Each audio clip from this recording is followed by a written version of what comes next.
Do you think that they do that type of behavior? They weren't expecting it, and they were just kind of startled. And I think that's how we all were. There's a hole there with the stick still in it. You know, the end of the stick's all dirty from digging the hole. They have taught me. This is what my experiences have been. I don't get my information because I read it in a book or I saw it online. This is my life. I think there's various reasons for that. I believe that, those are the raw materials they have.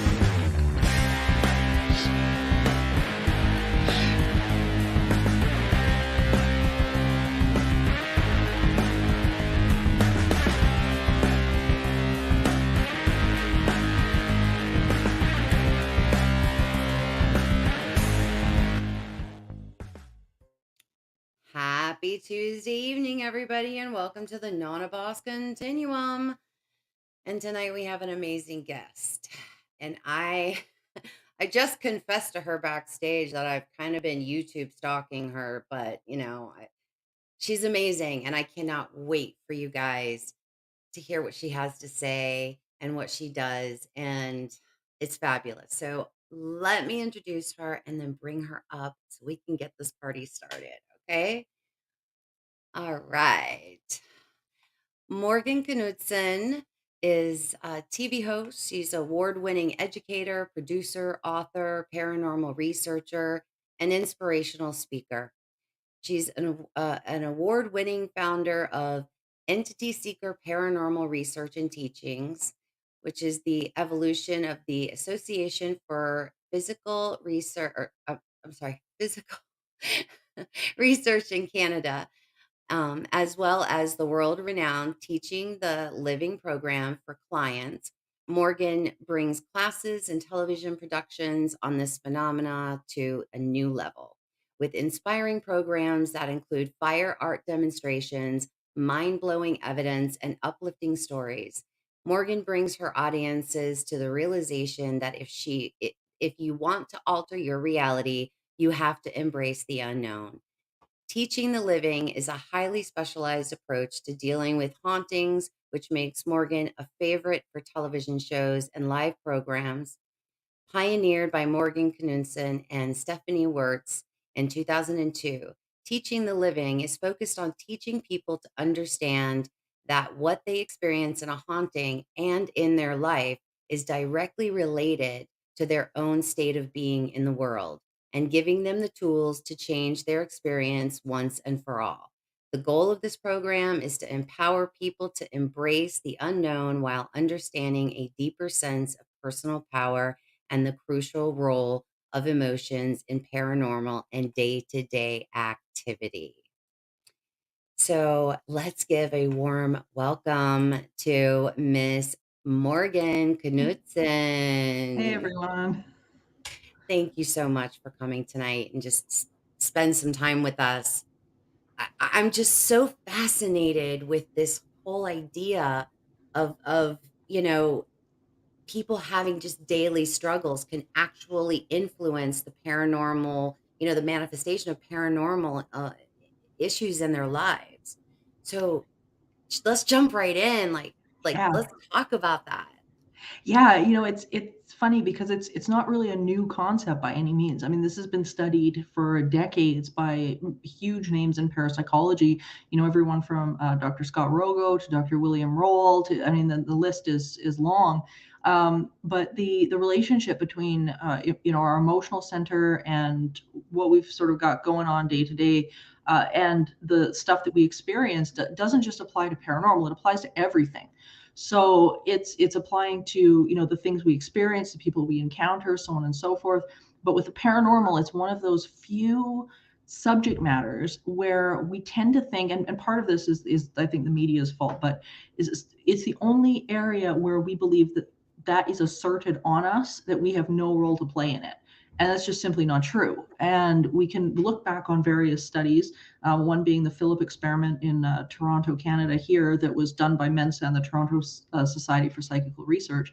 And we can clearly see the connection between our emotional state and what goes on around us, what we're attracting, what we're creating, what we're manifesting. It's all interlaced, and science is slowly catching up to that. But in parapsychology, it's been a root factor for a very, very long time.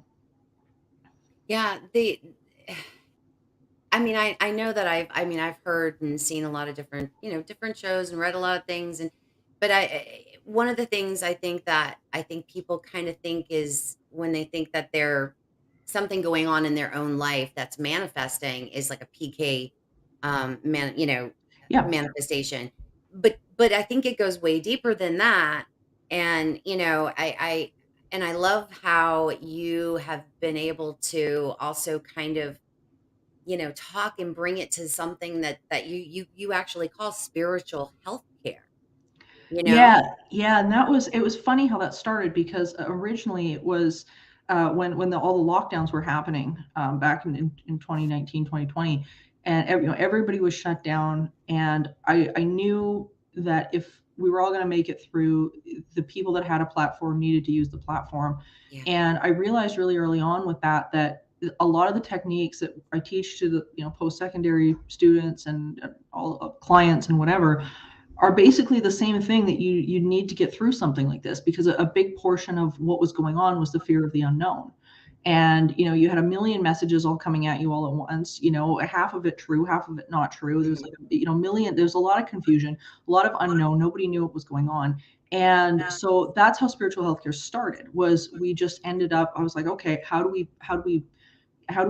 create something in the world right now that's going to be really positive? So all those techniques sort of came to pass during that time, and now that's attached to the end of my podcast, Supernatural Circumstances. We kind of took that as a little piece of the YouTube show, and then we stuck it on the end of the podcast because people really, really loved it. Yeah.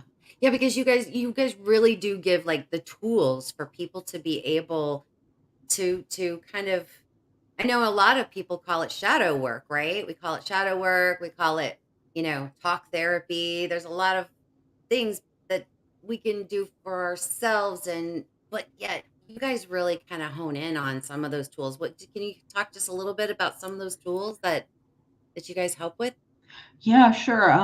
Some of the things that we're always recommending is tools that are not only something that is allowing you to process through the things that you've got going on, like the stresses you've got going on, but also things that will keep you a little bit more grounded in the moment. And it really is about reconnecting with the non-physical part of who you are. We're really encouraging that the idea that we've got this amazing non-physical energy that we are born from. We are all part of that. We just happen to be a little bit more physical now than we were before.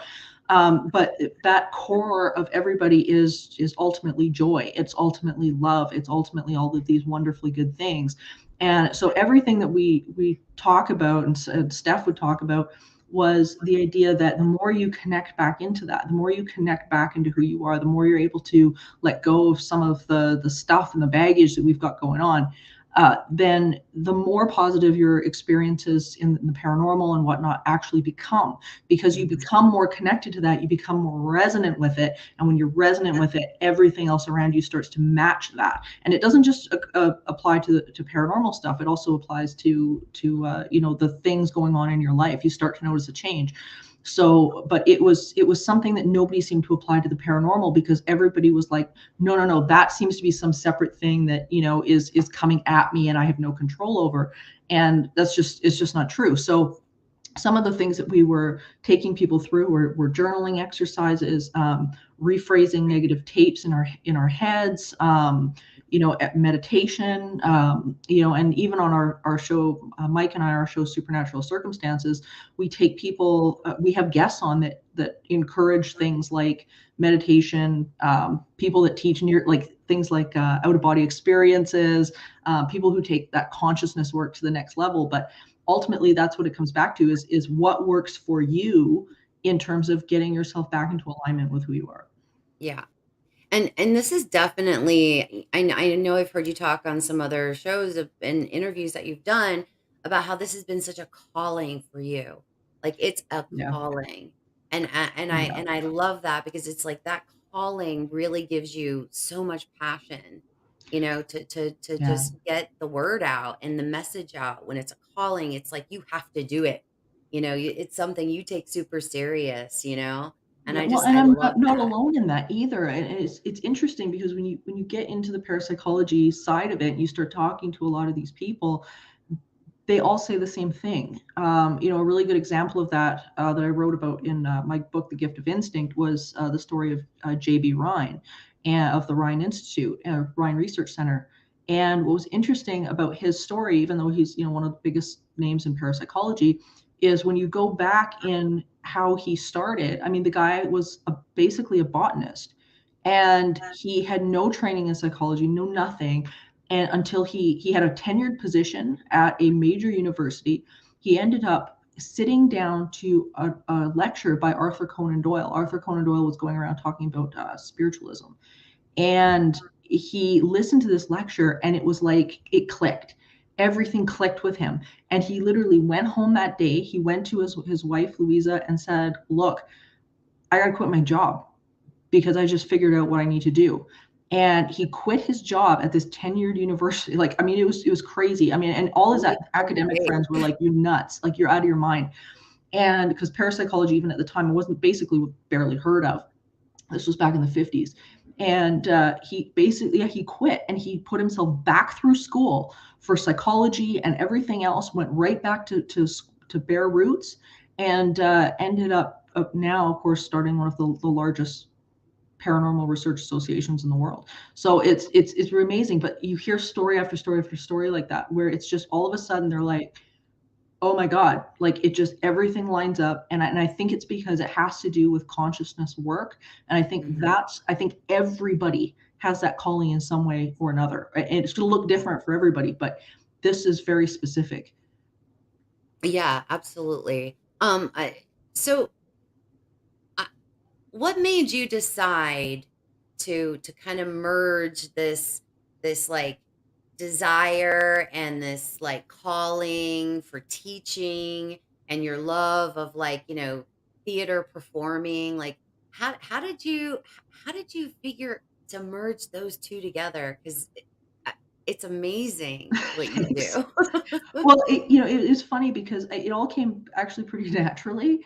I've got Because it's a calling. Yeah, well, it's Right? It partly that. I happens mean, that I've got way. I've got a really long background in theater and performing and stuff, and what I found was that the best way to teach is through things that people can remember. I mean, you can sit and talk to somebody till you're blue in the face, and they're not gonna remember what you said. Like, the Mhm. next day, you're gonna be like, "What did what did I say yesterday?" And they're gonna be like, uh, they don't know. Yeah, But they are going to remember how they felt with it. And when you start to right. feel things with what you're learning, then you begin to connect what's going on. And it has to be something that relates to you. It has to be something that's really personal. So, and what I realized through things like theater and performance and stuff like that is that was really the connection for a lot of people. And it started to really sink in for them when it was immersive, when it was something they could put their hands on. A big question I think that runs through the parapsychology world with the layman is, why does this relate to me? Why should I care about this? And part of what theater does is it allows you to realize why you should care. Why does it relate to you? Well, it does now because you're feeling it, you're immersed in it, you get to see how the application in it every day. So it all sort of came together, and that's how I got going with the bringing my fire arts into it as well, because I was able to teach lessons through the visual work of fire eating or fire breathing or manipulating fire in some way. People were beginning to realize this isn't something that, she's just, you know, it's off in la la land. This is something that's real, because I don't use magic. I use science to teach it. And Mhm. it really helps get people over the hump of, oh, well, it's just, well, it's a magic trick. Yeah. It's not. So what is the correlation then between the parapsychology and your fire performances? Like, Well, usually what I do is I use fire as a medium of the unknown, because it is. For most people, all they know about it is it's hot and it's scary and it looks nice in a fireplace. And mhm, that's usually the extent of what people think of when they think of fire. And some even have really bad correlations with it. It's destructive, it burns, it's terrible, it's, who knows, whatever. Everybody's got a story about how they see it. And so for me, it was a great way to turn around and start breaking down people's paradigms about it. We're all taught, don't touch fire, fire's hot, don't do that, whatever. Fear, right? I can get up on stage and I can pick fire up, no problem. Why can I do that? Well, because there's science behind it. There's a reason why you can do that. And the paranormal is very much the same, where it's like you might look at it and go, oh, that's scary, or that's not real, or that's too dangerous, or that's evil, or that's whatever. But at the end of the day, that's simply not true. There is a massive gray area there that you have to understand, and you have to look at your own paradigms about it. So that was how I kind of brought it in, because I thought, how do you demonstrate the deconstruction of a paradigm that is so ingrained in people? And fire is probably the biggest one. So that's how that kind of all came into being. I love it. I just love it. I mean, it's like so simplistic, but it really, I mean, because it's true. I mean, people think of fire as we have been taught. It's kind of, we've been programmed our whole lives, like, our parents taught us. Fire is dangerous. Our parents taught us, and therefore it must be true. Right? Which is, very similar with the paranormal. Ghosts don't exist, so our parents told us, so therefore it must be true. Same thing with, pick a subject of the paranormal, telepathy, out of body experiences, whatever. Usually it's because we've been told by someone somewhere that that's not true, or that's not real. Well, hold on though, check yourself. Where did you get that information from? Because that's not right either. So it's, so it just, I think it's important for people to be able to sit down and really check themselves and go, okay, wait a minute. Like, what am I telling myself about this subject, and where did I get the information from? Because it's usually wrong. Yeah. Because we, sometimes we're not, even though we're taught things, I mean, I don't know about anybody else's, but I know that my generation that brought me up, they had a fear of almost everything. Like there was always a fear of something. And it was like, well, you can't do this because of this, and you can't go here because of that, and you can't do, you know what I mean? So it's kind of like, this is such a beautiful way to like teach people, like, hey guys, don't have to be afraid. And you can, learn about these things that you're afraid of, and overcome those fears. Once you get to the foundation of what it is that your fear is based on. And it takes self-work to do that, and not everybody is prepared to do that, which is really up to the individual. At the end of the day, you've got, there's a lot of people that would just prefer to sit in the paradigm, and and that's fine too. But for the people that are ready to sort of step outside of that and start to look at the paranormal and parapsychology for what it is, which is an extension of consciousness and the study of consciousness, then it can open up a whole new world. And if they're ready to do that and they're able to do that, then it'll absolutely change your life. But if you're going to stay stuck in a belief system, or an old belief system, or whatever, then I mean there's really nothing you can do at that point. Right. So do you feel like it's possible that that we can attract negative paranormal things?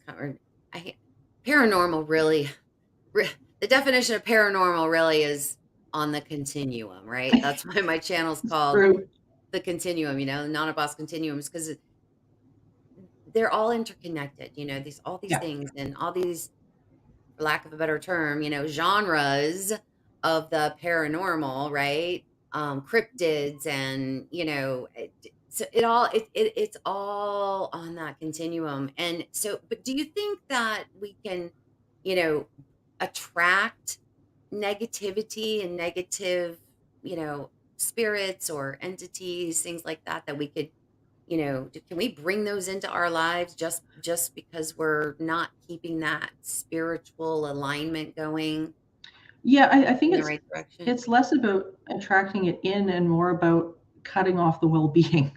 that you've got going. And the more the more resistance you've got going, the more you're cutting yourself off from that connection that we talked about of, ourselves with this was non-physical, and the core of who we are. And the more we disconnect, the more the more we shift into a different state of being, which brings about different things.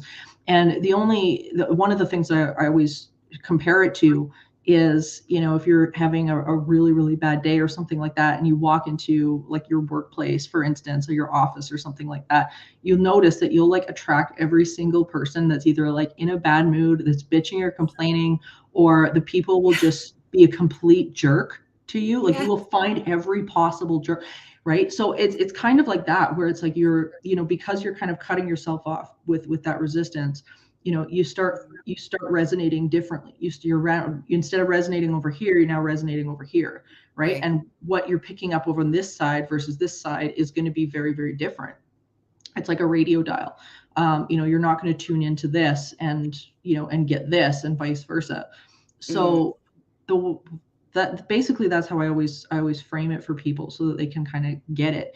And the good news is that all it takes is just get yourself off that frequency, right? Like, just get yourself back to connection. And we all have the power to do that. And there's so many people, and that's how Steph and I really started, was helping people that were really not doing well in that arena. The people that were having trouble with some crazy experiences that they were having, and whatnot. But it surprised them, I think, when they realized it wasn't about, going into their house and doing some sort of voodoo dance and making everything go away. It's like, no, you're going to move, and this thing is going to stay the same, because you haven't changed. You are still the same. And if you are still the same, you are going to take you with you. And you might either get the same one you got, or you're going to get something else. But either way, you're going to see a recreation of this again. And that happens constantly with people that are like, I had this horrible haunting, and now I've got to move. And then I moved, and then it was still horrible. It happened again. Right. And it's like, well, no kidding. Like, you haven't shifted. Right. So oftentimes it is about, it is just about getting people off of the frequency where they're resonating. And not everybody wants to. Some people would rather sit there. So that's something like that eventually you have to learn as well, is that some people will sit in their misery and be quite happy about it. Yeah, because it's kind of on a loop for them. It's it's on a loop, and they're just, and it's they're easier very to deal with stubborn, that. or they're It's easier to deal with that sometimes than it is taking responsibility that you're helping to manifest this. It's easier to blame the outside, because then you don't have to look at the inside, because sometimes that's not fun. And so that's always a challenge. I find that's the biggest challenge. I find the entities are usually not a challenge at all. But it's the people, though. They're tough. They're tough. Yeah. So you've been on and been a part of so many different like shows and networks and documentaries, and you've kind of done a lot. So let's dive into some of those cases that like, what was your I don't know, your most difficult case, or maybe a case that you've had so much great success, or let's talk about some of those cases. Oh yeah. So two. I guess sort of there's two questions in there, but I think the one with the biggest successes are always the ones where you get to see people connecting with the positive part of non-physical. One of them actually happened at one of my walk-in classrooms that I was doing. I think this was last year, and this was so cool because a girl that attended, her and her boyfriend, she had just lost her father months ago, like months previous. It was super new. And she came up to me at the end of the class, and she was like in tears, because she was like, this all makes sense to me. She's like, but everybody in my family has had a visitation from him, and I haven't. Like, he's been nowhere, and I don't understand why. I don't get what's going on. And this happens often with a lot of people. And the reason why, what I've come to believe the reason why is because our grief cuts us off. Again, we start to disconnect from the core of who we are, which is joy. And the further disconnected we are, of course, the worse it is, which is totally understandable when you're grieving to like something that close. And often what you'll see is that the people who were not as close to the person who passed away will get the visitations. And it drives people insane because they're like, why weren't they visiting me? I was the one that was close to that person. Yeah, but they're now resonating with joy too because they're pure non-physical energy. So they can get to that person. But when you're stuck so far in grief, you are nowhere near resonating with who they now are. Like you're nowhere close. So what I told her was, I said, first of all, give yourself a break. Just give yourself a break. Like let yourself deal with this. And I said, then, set the intention and just let it go and get yourself into a meditative state as often as you possibly can. Get yourself, whether it be, through art, through, whatever it is. But I said, get off the subject, because what you're doing every time you're thinking of this subject, it's jamming you up. You're getting upset. It's just, you're widening the gap. Like it's not helping you anyway. So she took a bunch of the advice and whatnot. Anyway, about a month and a half later, I get a message from her and she was just like, you're never going to believe this. But she said, he showed up. He showed up and she was so excited, and it had been that morning. And she said he showed up, and she said the connection was absolutely amazing. But she said it took me a month and a half of doing the work and allowing this to happen. And it was an amazing encounter for her. It was like he told her how proud he was of her. There was a whole dialogue that happened. Like, it was amazing. It was a really amazing connection. So I think those experiences for me are the best. In terms of some of the worst cases, I think, oh man, there hasn't been a lot, but I mean, the negative entities are always fascinating. And usually where those cases get tricky is if you have somebody who is dealing with paranormal activity and dealing with mental illness at the same time.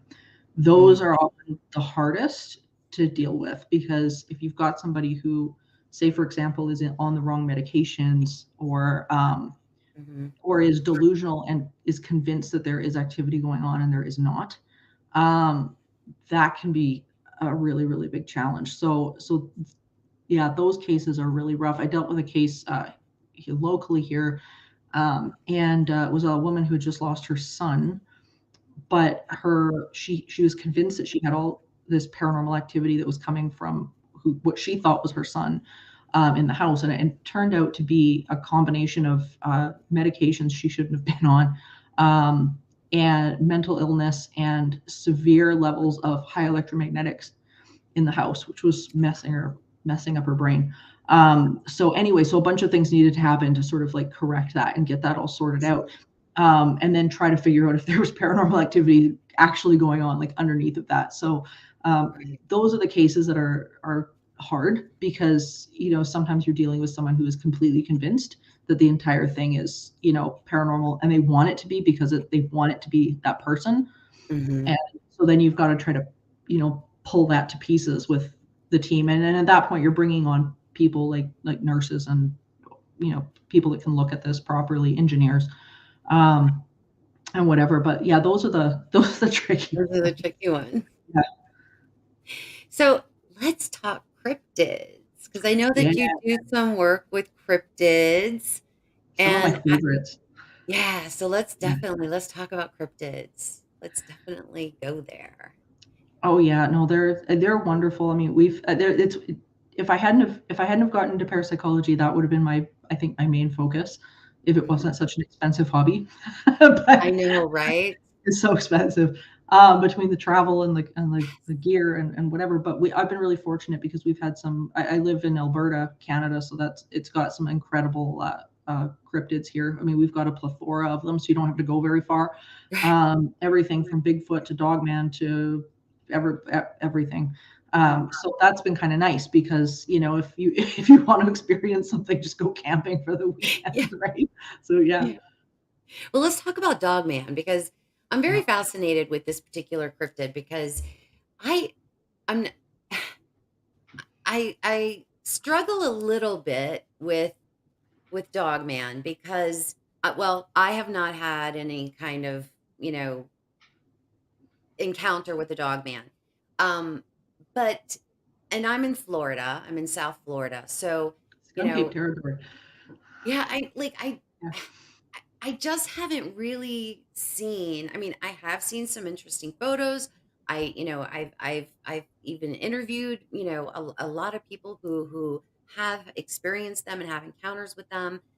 But I'm kind of still on the fence. And it's not that I don't believe, it's just, I think that I just need, I don't know, more tangible evidence. I feel like with Sasquatch, we have hair and prints and there's just so much more, I think, tangible when it comes to Sasquatch than Dogman. So, but I want to hear your thoughts on Yeah, Dogman. so they're definitely real. But I think one of the big differences between Sasquatch and Dogman is that Sasquatch is far more a physical thing than Dogman.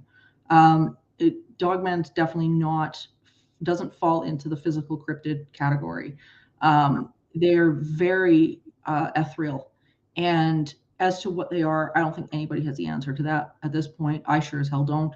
Um, we've seen them often here in Alberta, and we've had some pretty incredible experiences here. But one of the big problems right now is there's a lot of people in this particular arena with this particular cryptid who are either hoaxing evidence or they are posting evidence that is there is simply nothing there. And this is something I've been really frustrated with over I would say the last 6 months, specifically, is because we're seeing over and over again people posting photos with that is either complete pareidolia, where they're seeing branches that are faces and trees that are faces Mhm. and Yeah. this, that, and the other thing, and their brains are connecting stuff that it shouldn't be. Mhm. And then you've got these, people that are, hoaxing these photos and saying, oh, I saw Dogman, look at this, and you can clearly debunk it. And it's probably one of the worst I've seen in terms of like of misinformation and hoaxing that I've ever seen. Like even down to like spirits and hauntings and stuff like that. I mean, you see these silly pictures that are made from apps Mhm. and whatever. Yeah. But this particular one, and I don't know why, um, has been the worst. And it's frustrating for people that are actually serious about these encounters and the people that Right. have had encounters, because they're going, you're making us look like we're crazy as hell. So the evidence that I've collected over the last number of months, I've kept close to the vest.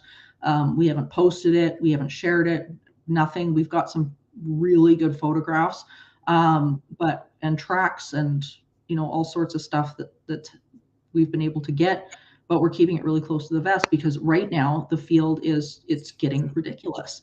Yeah. So what they are, don't know. Um, but there's definitely some intelligence there. They definitely run in packs. The ones that we've seen, there's been at least three at a time. We've had I've had classrooms at one specific location that we've been taking people to teach them, where we've had at least between 13 to 20 witnesses at a go. Mhm. And it's been a really phenomenal experience. They From what we've had, they're definitely not evil things that the shows seem to portray them as. We haven't had Mhm. any negative experiences at all. Mhm. And it's all been quite positive, but I can honestly say it's been one of the absolute highlights of my entire career. Getting to see one of them relatively closely. Uh, Phenomenal creatures, no idea what they are. Yeah. I have a couple of my subscribers, and I call them my friends as well. They, they they were the ones that actually made me realize that they were these spiritual these spiritual beings, that they are kind and that they are respectful and that they, like that it's not always, the snarling teeth and that whole like, movie, you know, picture in your mind of a werewolf kind of thing, they're just Yeah. that they're not that kind of creature, that they're Well, not and that we were kind of really deity. surprised. I mean, the first time I saw one was just this past fall, and they're very difficult to see because they usually keep a good distance with trees Mhm. between you and them. Mhm. Like they're very nervous. And the one evening that we had one that came quite close to the group, within, I would say, 50 feet of the group, was it shocked me because he was quite beautiful. Beautiful face, gorgeous, like timber wolf looking face, just on 2 feet.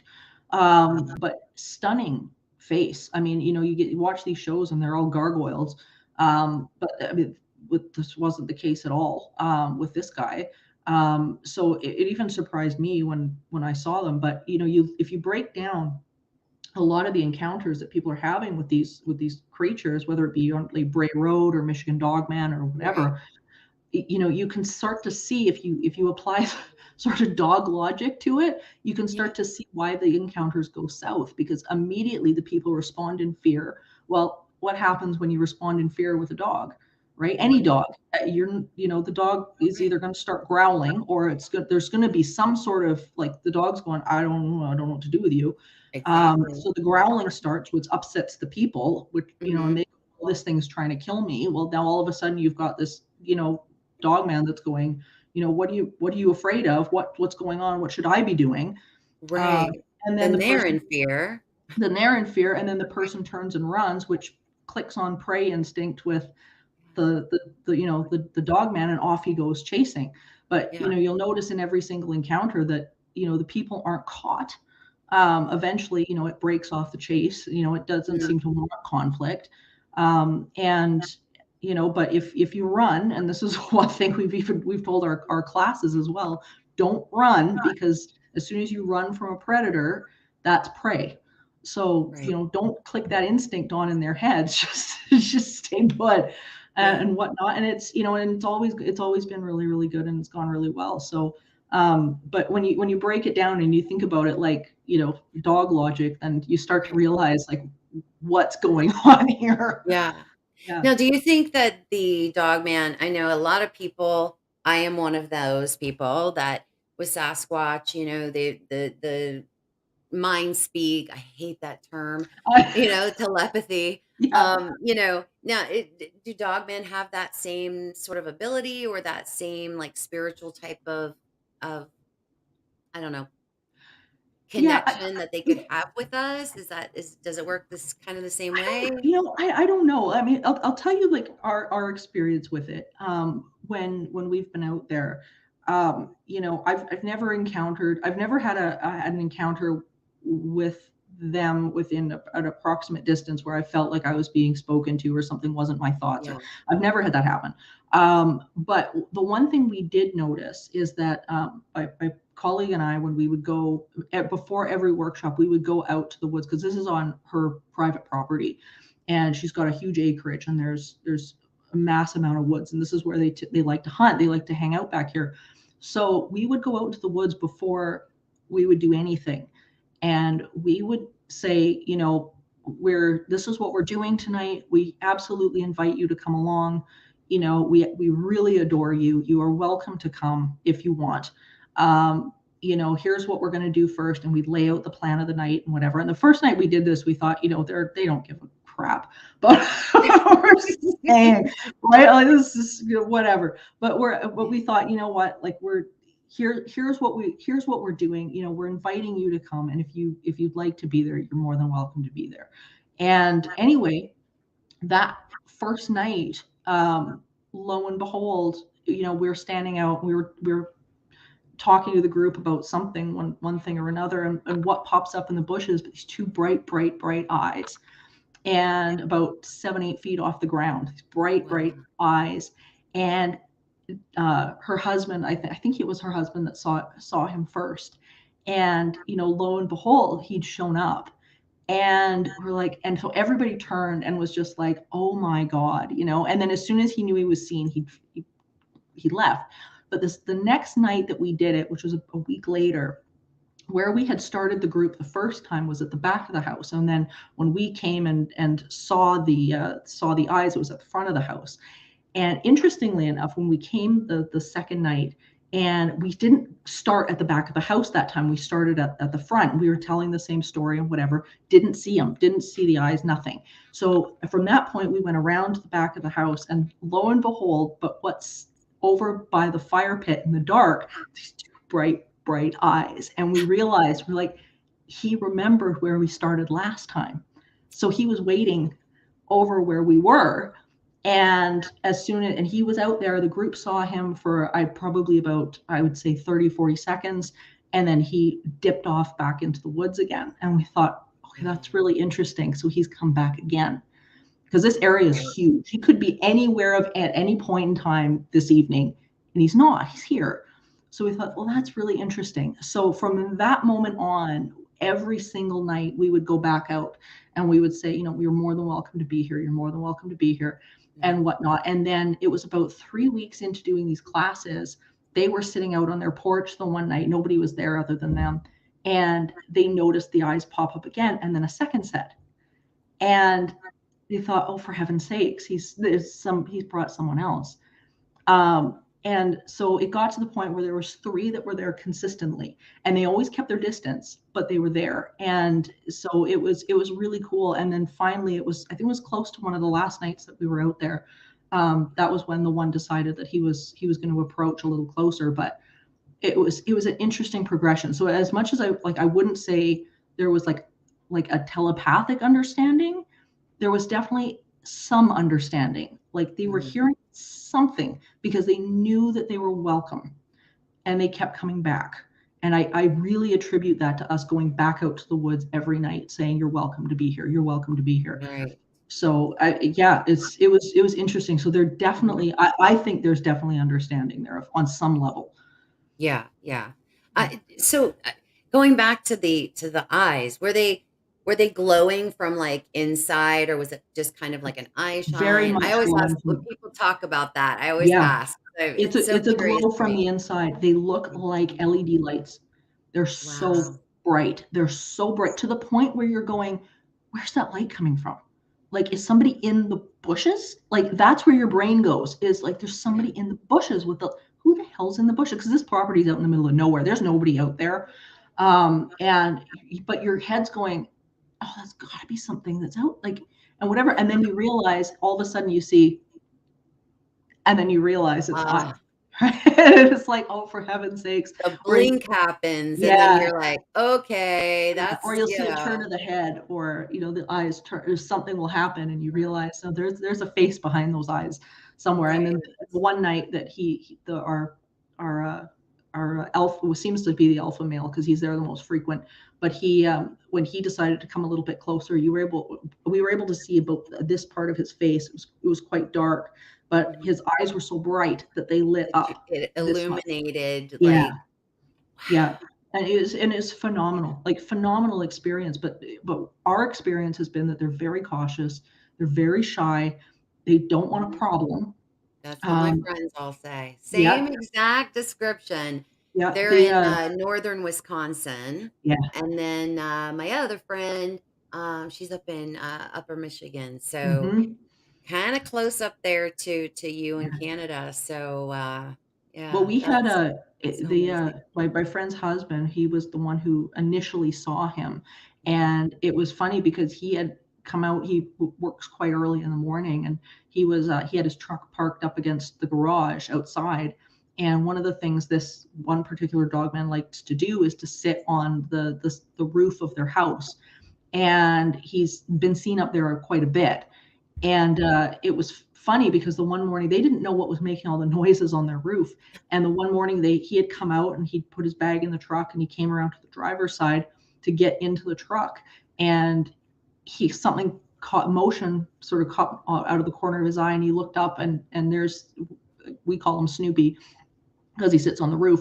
But he looked up, and there's Snoopy standing in the back of his pickup, with his hands or paws or whatever on the cab, looking at my friend's husband, teeth out, because I think it scared him. And looking back, we realized, well, he's probably on his way to the roof. He's probably like in the truck trying to climb up to the roof, Yeah. and whatever. And I mean, as I say, my friend's husband, he couldn't have handled it better. I mean, he didn't know what he was looking at. He probably stood there for a good 10 Right. seconds going, what in the hell is this? But he was super, super calm, went back to the house, white as a sheet. and, Hey, and honey, guess what happened? literally, yeah, walked into the house Yeah. and said, there's a werewolf in my truck. I can't go to work. And and she's so funny. My friend's so funny because she's like I am. As soon as she hears something weird, she's out the door wanting to know what it was.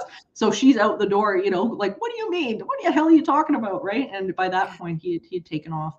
But again, it was like, here's an encounter where, I mean, he was no more than 2 to 3 feet from him, and I mean, there was no problem. He just Yeah. got the teeth to say, like, don't bug me, like, I Yeah. don't want a problem here. But other than that, no, he was really good. So we've had some interesting interesting encounters. Now, I know a lot of people like to try to make the connection between, Dogman and ETs. Yeah. Have you guys found any kind of a connection there in your research that you guys have been doing? No, not particularly. I mean, I think I think they are some sort of a spiritual being. When you dig back into the First Nations histories and Mhm. whatnot, oftentimes you'll hear about them being guardians of property, guardians of Yes. land. Yeah. Whether it be places Yes. like Skinwalker Ranch or Bray Road Yeah. or anything like that, then you get then you get all of that. But I know my friend feels very strongly that they come around their house to protect the family. Yeah. That's They, my it, friend. That's exactly what yeah, my friends say, the same thing, that they're yeah, protectors. they're very much, yeah. And even in Ireland, when you look at the history of these creatures in Ireland, the idea was that they were the protectors of people lost in the woods. That if you wanted Mhm. to run into anybody, you wanted to run into a dogman, because the dogmen were there to help you Wow. out of the woods and lead you somewhere or whatever. So I think that's probably more along the lines of what it is. Yeah. And there's some really unique features. This particular property, there's some really unique features, and we have reason to believe that there might be burials on this property as well. So we don't know if they're there for that reason in particular, or if Mhm. there's, I mean, they have quite a good food supply there as well. There's deer and Yeah. whatever. So I mean, that probably plays a role. There's Yeah. definitely something going on, but Yeah, I have heard people make the claim that they, also protect like cemeteries and yeah. like other type spiritual kind of like places. Um, so yeah, that Yeah, would Linda Godfrey was a big proponent of that as well. yeah. She wrote I think some of the best books on Mhm. dogmen over the years.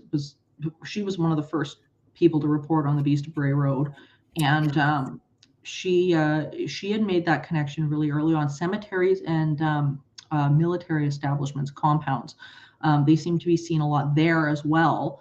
But it's hard. The problem is it's really hard to know, because so much of our land is burial land, Right. right? Like, I mean, like, you can throw a rock and hit burial land in Alberta, right? So it's Mhm. like, you know, is that causation, or is that, like, Right. what is that, right? So Right. it's easy to make that tie, but at the same time, it's like, is that what they're there for? I don't know. All I know is, they seem to be very much wanting to interact, very curious, very Right. open to interacting under the right conditions. Right. If you're Right. not running and screaming, they Yeah. seem to be pretty okay with it. But yet we had another one. This my colleague's daughter, she'd been driving home the one day from her mom's place, and came to a four-way intersection, stopped the car. She's about to turn onto the highway. And this area is very prairie. It's very similar to Wisconsin. Like, Alberta and Wisconsin are basically exactly the same. And they she went to turn onto the highway, and she saw one that we hadn't seen before. He was actually about 2 heads shorter than the ones that we were used to. Mhm. And he came running towards the truck and disappeared.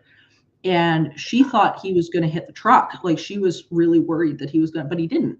And so that was interesting. But I think that that's been basically the only encounter where we've gone like, well, okay, too close.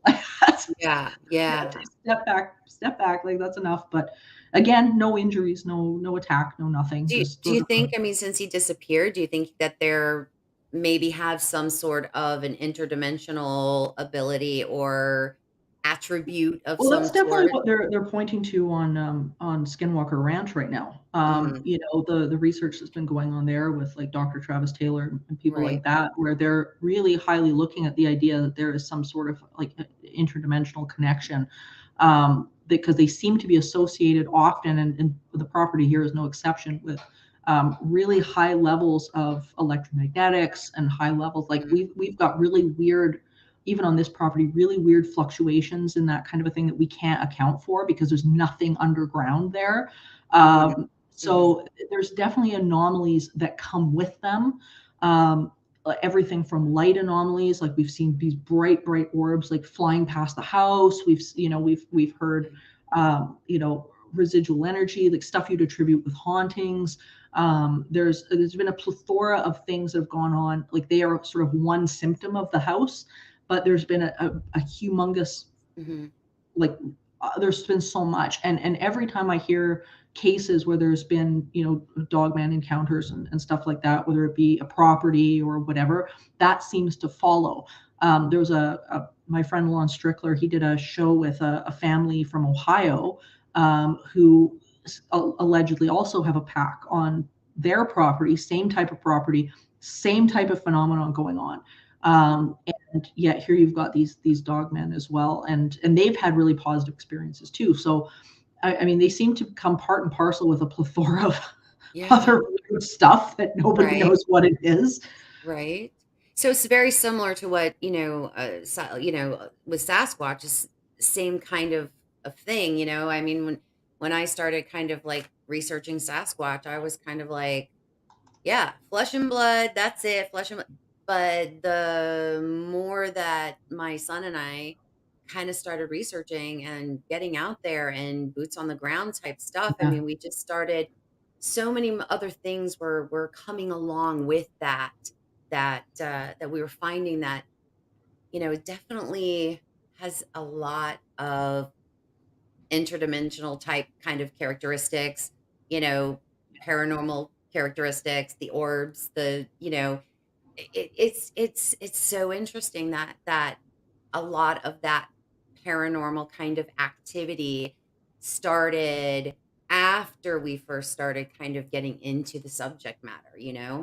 yeah, But we do the same kind of thing, when we go out, we always set an intention, and we literally just kinda go out there and we're just like, "Hey, I'm Marty, and this is Matt, and, we're here, and we're yeah, not here to hurt you, we're only here to learn, and we're open to an interaction if you're willing," and just kind of approaching and being totally like, "We're here to be respectful of your home," and that kind of a thing, and so a lot yeah, of times we don't take photos or audio or anything. It's just we're yeah. there to kind of be in that environment with them and experience the environment with them.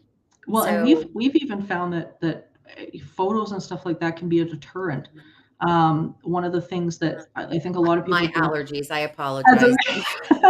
Um, My I have allergies. one of the things that tends to be a deterrent is things like cameras and whatnot, and we even see it Mhm. with coyotes, for instance. You put a trail cam out where there's a pack of coyotes. Usually, what happens? Coyotes will avoid the trail cam like the plague because they can see the infrared quite Yeah. clearly, and they can hear it. They can hear the noise of the trail cam, even though for Right. us it's dead silent. So when you see video and whatnot of coyotes reacting to trail cams, it's actually really funny because they come up and then it's like, and then they take off. They run, so they can see it right away. And I here we've got something that's non-physical. We have no idea what their sensory range is, and what Right. they're picking up. But I know the photos and stuff that we've caught that have been good have been us walking in one direction with the cameras pointing in that direction, and usually it's they'll follow off to a side at a distance or whatnot. But I mean, if you pick up a camera, Yeah. they're long gone. Yeah. So we've had to be a little bit sneaky about it, but at the same time, I think you brought up a really good point, and we do the same thing where usually the best thing that you can do is to be present, be Hmm. in the moment, just like Yes. with any other being or animal, of whether it be Mhm. spiritual or physical or whatever.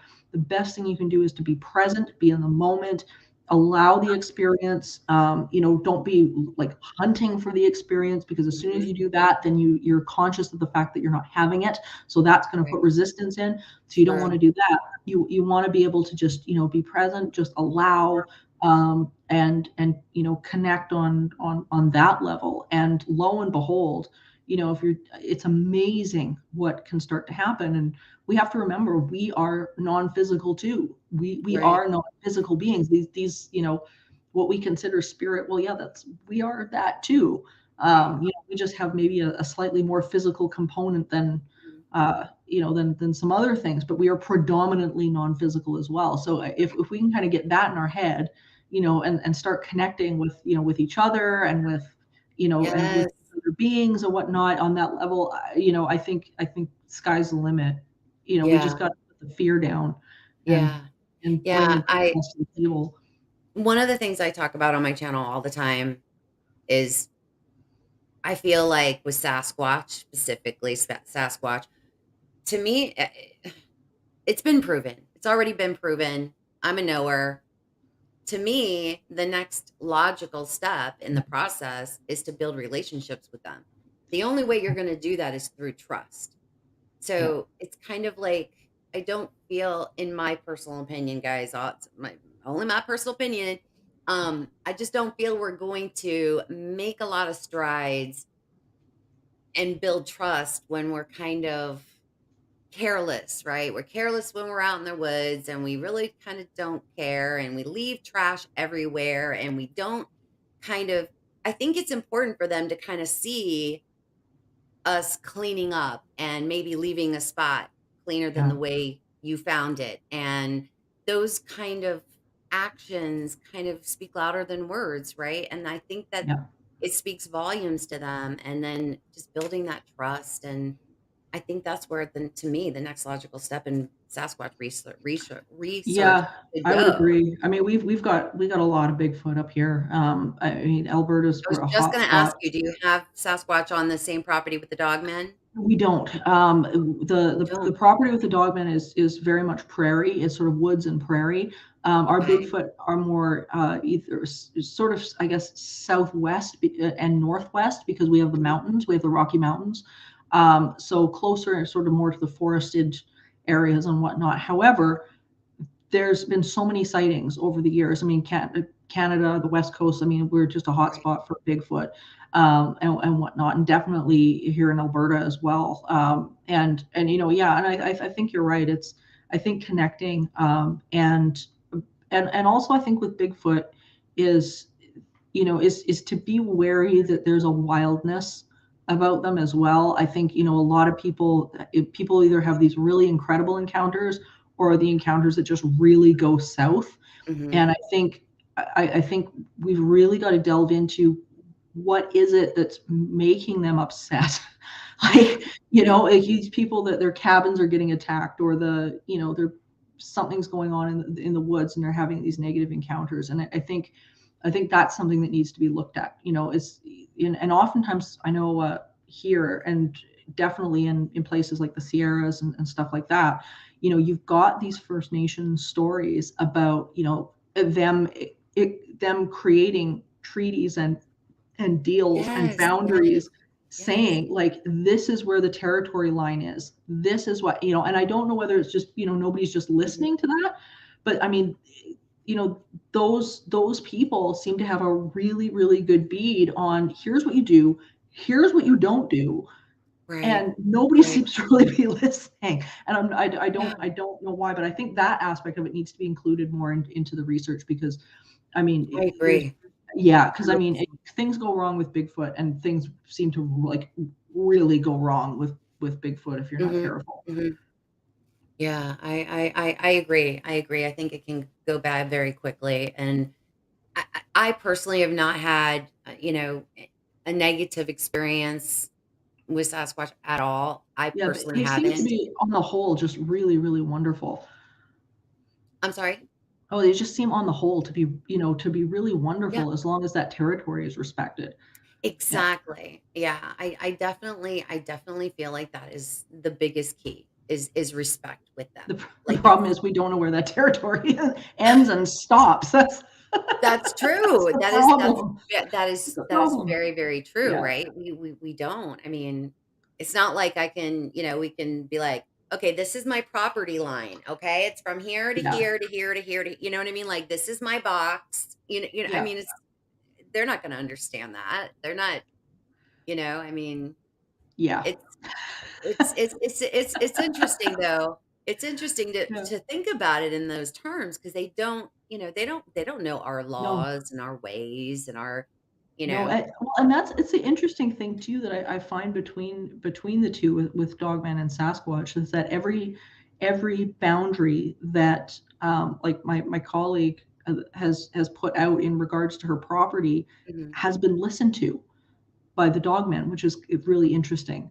It's don't go here. Well, they don't go there. So it's interesting. Like there seems to be a little bit, I don't know, it's like a little bit more awareness. And it could be the fact that again, maybe we're dealing with spirit rather than something that's a little bit more physical, Right. or a little bit more animal. But it's been a really interesting balance. What we've watched with this property. One of the initial incidents we've they felt so bad about this later, but one of the initial incidents was not long after they moved into the house, and they didn't know at this point that anything was going on, on the property to this degree. But they had been sitting in their TV room and they heard the door handle start to rattle, and I mean, there's nobody out there, but the door handle's just doing this, and then all of a sudden they heard this great big crash on the deck, and they ran over to the entryway and whatnot, turned the light on to see what was going on, and she had a great big concrete bird bath that had been on the deck and full of water, and it was broken on the patio, water everywhere, and whatnot. And looking back, what we realized was that he'd come up to the house, you curious, tried to open the door, couldn't get the Mhm. door open, probably backed himself up into the bird bath, scared the hell out of him, and he has never been on the deck again. And Wow. she had invited him last summer. She'd left something. I think she'd left something for him on I was on gonna the deck. ask you about that, if there's Yeah, any she'd kind left of something for him on the gifting. deck, and it never moved. It never was taken, and it wasn't until later that she remembered the incident with the bird bath, and she thought the bird that scared him, and he's not going to come back to the deck. So even though you've got this, massive, Right. 10-foot werewolf, it's like he's like, nope, there's a bird bath that crashed on the deck. I'm not going back up on there. It's like I there's learned no my way. lesson first time around. I'm no Yeah, dummy. yeah. So he hasn't been back up on the deck, but he does go to the roof. So But do they do some sort of like a gifting or kind of we like haven't a found it with these guys. no? We've left a couple of things out. There's been nothing. But we did have the bird bath rebroken. We had left it. Eventually, the bread was we had left bread out at one point, because we'd heard bread was apparently popular, with some of the other ones that people had been Mhm. gifting. But what we did find was that the bird bath itself got wrecked. So we think it was either picked up and broken again, or and it was broken right in half. Like, I mean, whatever broke this thing was as strong as you want to get it, but broke this concrete thing right in two. But it was yeah, the bird bath got broken again. But I mean, that could have been bad memories with Yeah. bird bath Yeah, too. right? So yeah, yeah, Yeah. and I think there was a chance that it was using it to step up onto it. On They're onto climbers, the roof. Yeah. and we think that he might have been using it to step up onto, and then it broke as the weight hit the bird bath. But yeah, so Yeah. there was a bird bath saga for about 3 weeks. So now, when you're talking about like gathering evidence and you'd mentioned like like like footprints and things like that. Did you guys like photograph them, or were they deep enough for you guys to like actually cast them, or We got a lot what of was? photograph them primarily. The terrain that the prints are on is it's real difficult to cast some of them, but the prints are clear. And we've got an app as well that you can actually like scan The 3D the scanner, yeah. 3D. Yeah. Mhm. Like So the that LiDAR helps. scanner, I think it is, right? It's like LiDAR. It's like LiDAR, yeah. Yeah. So I mean, so there's different ways that you can take it. But yeah, the tracks are, they're interesting because you'll get like a paw print, and the paw print usually has too many pads on it. Like it's different, very different track with kind of a long, thin back heel. And what we're pretty sure that is if you've got a dog that's standing up and then they sit, right? Mhm. So you get this. Mhm. So we seem to be getting a lot of either it's just the paw print or you get the paw print with the heel in the Okay. back, and a lot of claw marks in trees. We get a lot of that where there's about large, 4 to 6 inch gaps between claws, as one's gone up a tree or Right. something like that. So there's Uh-huh. a lot of that, and whatnot. A lot of tree breaks, very similar to Bigfoot. Yeah. Fresh trees just broken in weird places. Mhm. So lots of territory marking things, but Okay. yeah, so fair amount of stuff if you know what you're looking for, and then lots of howls. We'll be out, especially if there's coyote packs nearby. Mhm. You'll hear the coyotes yip, and then you'll hear the dog man from somewhere else howl, and then the But coyotes is just it more like a wolf kind of a howl, or is it? Because it's like a mix of a wolf and I a have yell. It's really strange. really? Yeah, it's very deep and Uh-huh. it's very distinct. Like it's not wolf, it's not coyote, it's not anything. It's completely different. And it's very long because they've got big lungs. Mhm. Um, and yeah, you know it when you hear it, but it sounds almost a mix of like a yell and a howl at the same time.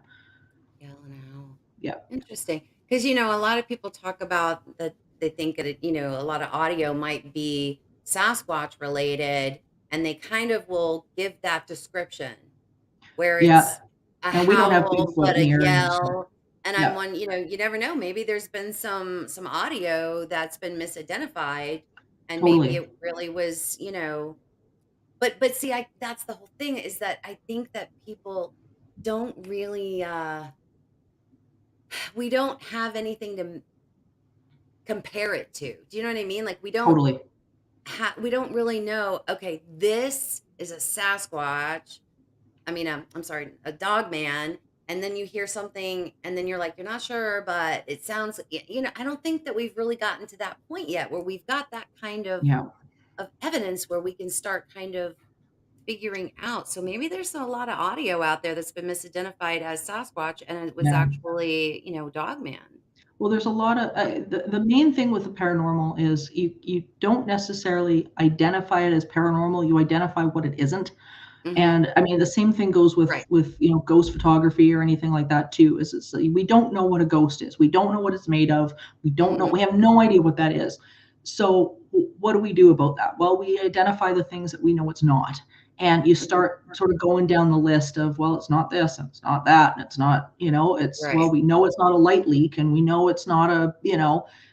we know it's not pollen, or we know it's not, somebody standing in the corner. Hmm.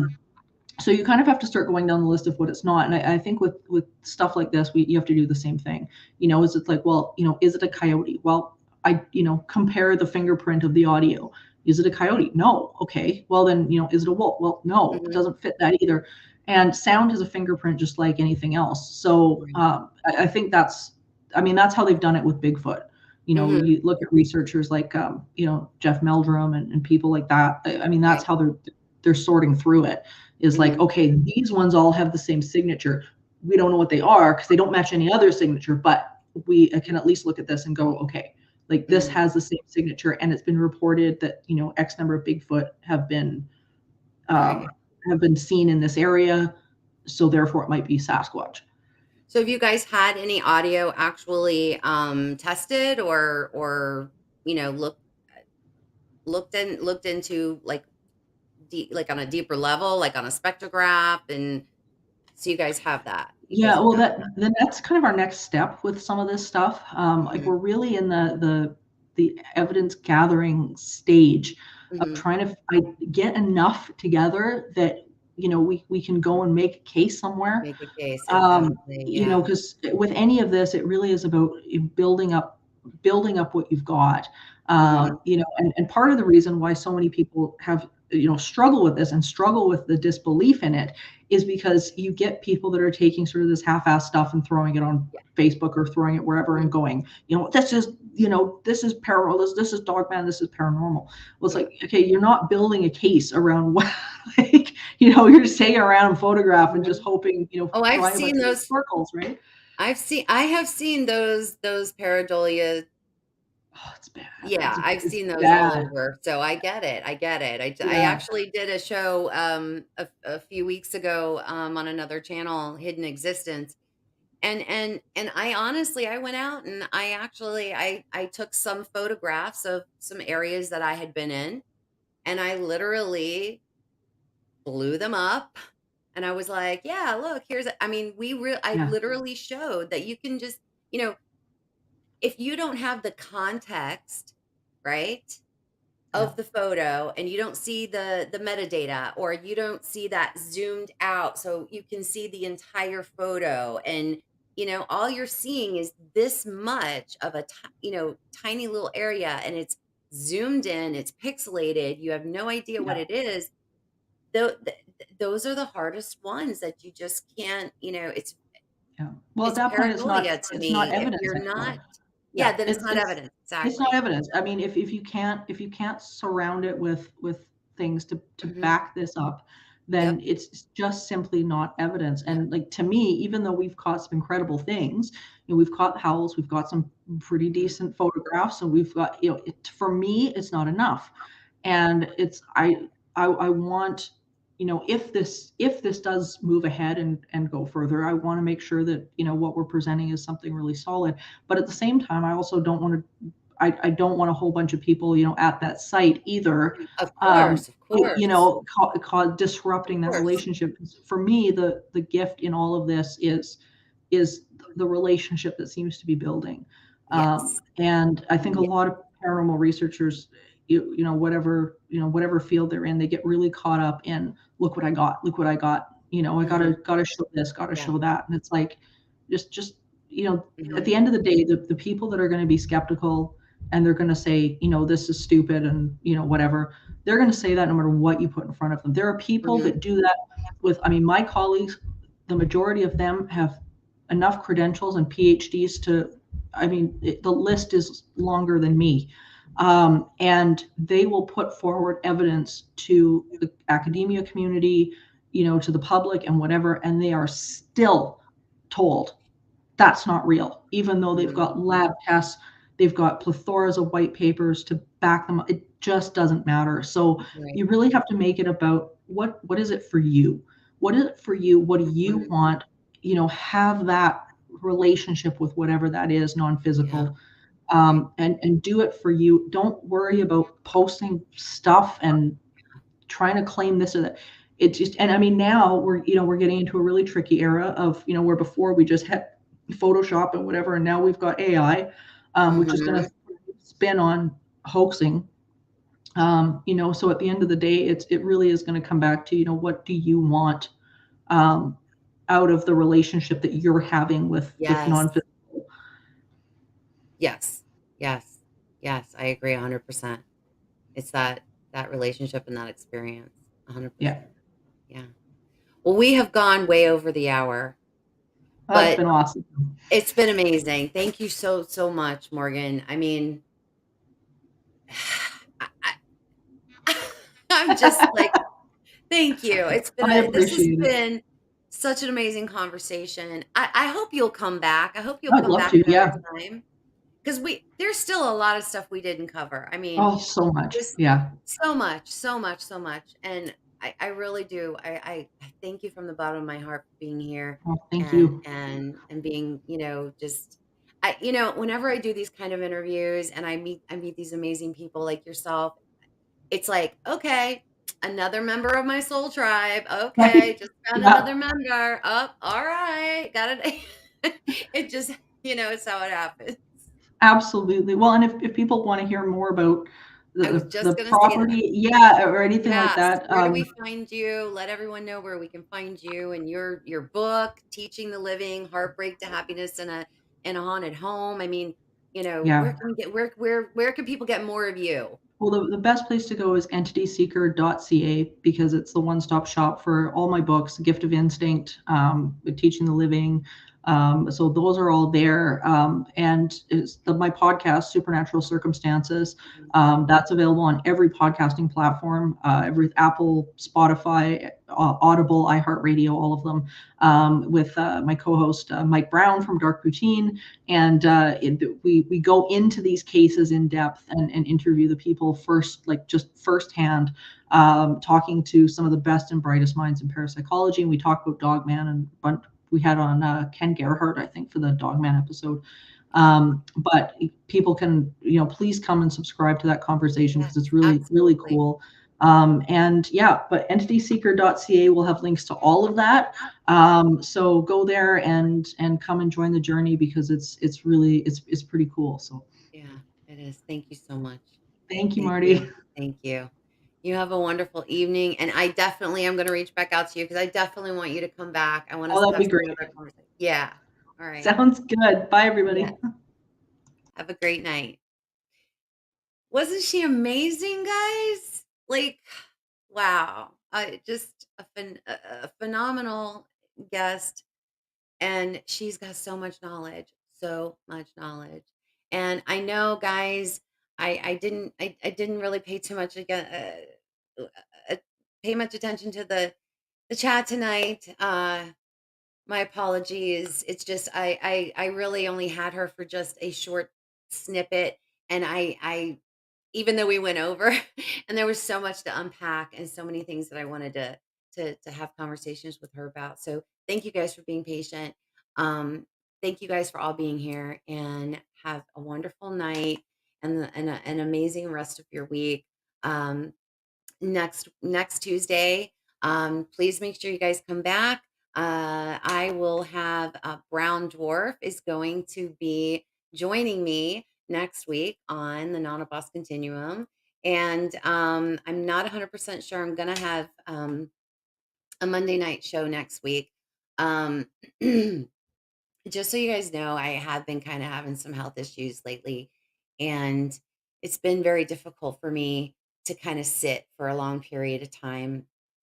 And so doing 2 shows a week has been kind of a struggle for me, and I'm trying to work through this. But